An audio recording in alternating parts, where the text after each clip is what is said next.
Hi viewers, ഞാൻ ഉണ്ടാക്കാൻ പോകുന്നത് തട്ടുകട സ്പെഷ്യൽ പാർട്സ് കറിയാണ്. പാർട്സ് കറിക്ക് ആവശ്യമായ സാധനങ്ങൾ: ഞാൻ ഇവിടെ 2 സവാളയാണ് എടുത്തിരിക്കുന്നത്, 2 തക്കാളി, 4 പച്ചമുളക്, 1 കഷ്ണം ഇഞ്ചി ചതച്ചത്, 7 വെളുത്തുള്ളി ചതച്ചത്, കുറച്ച് കറിവേപ്പില, 1/2 കിലോ പാർട്സ്, 1 സ്പൂൺ മുളക് പൊടി, 1 സ്പൂൺ മല്ലിപ്പൊടി, 1/2 സ്പൂൺ മഞ്ഞൾപ്പൊടി, 1 സ്പൂൺ ചിക്കൻ മസാല, വെളിച്ചെണ്ണ, ആവശ്യത്തിന് ഉപ്പ്. ഇത്രയുമാണ് പാർട്സ് കറിക്ക് ആവശ്യമായ സാധനം. ചട്ടി അടുപ്പത്ത് വെച്ചു. അതിലേക്ക് 2 സ്പൂൺ വെളിച്ചെണ്ണ ഒഴിച്ചു. വെളിച്ചെണ്ണ ചൂടായതിലേക്ക് വെളുത്തുള്ളിയും ഇഞ്ചിയും കറിവേപ്പിലയും ഇട്ട് നന്നായി ഒന്ന് വഴറ്റുക.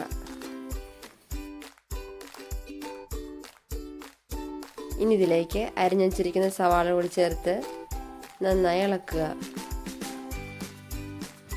ശേഷം അതിലേക്ക് അരിഞ്ഞു വച്ചിരിക്കുന്ന പച്ചമുളക് കൂടി ചേർത്ത് സവാളയും പച്ചമുളകും നന്നായി ഒന്ന് വഴറ്റുക. ഇതിലേക്ക് കുറച്ച് പൊടി ചേർക്കാം. ഉള്ളി നന്നായി വാടി വന്നിട്ടുണ്ടെങ്കിൽ ഇതിലേക്ക് നമ്മുടെ പൊടികളെല്ലാം ചേർത്ത് അതിൻ്റെ പച്ചമണം മാറുന്നവരെ നന്നായി ഇളക്കി കൊടുക്കുക. പച്ചമണമെല്ലാം മാറി ഇനി ഇതിലേക്ക് അരിഞ്ഞു വച്ചിരിക്കുന്ന തക്കാളി കൂടി ചേർത്ത് നന്നായി വഴറ്റുക. തക്കാളി നന്നായി വാടി വന്നിട്ടുണ്ട്. ഇനി ഇതിലേക്ക് പാർട്സ് കൂടി ചേർത്ത് ഇളക്കി യോജിപ്പിക്കുക.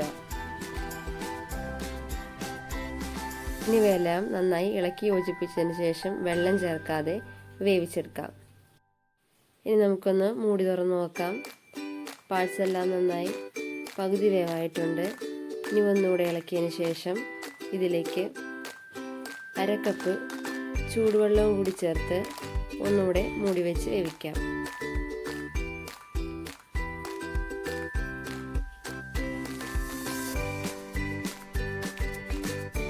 ഇതിലേക്ക് 1/2 സ്പൂൺ 1/2 സ്പൂൺ പെരിഞ്ജീരകപ്പൊടി കൂടി ചേർത്ത് അങ്ങനെ നമ്മുടെ സ്വാദിഷ്ടമായ തട്ടുകട സ്പെഷ്യൽ പാർട്സ് കറി തയ്യാറായി.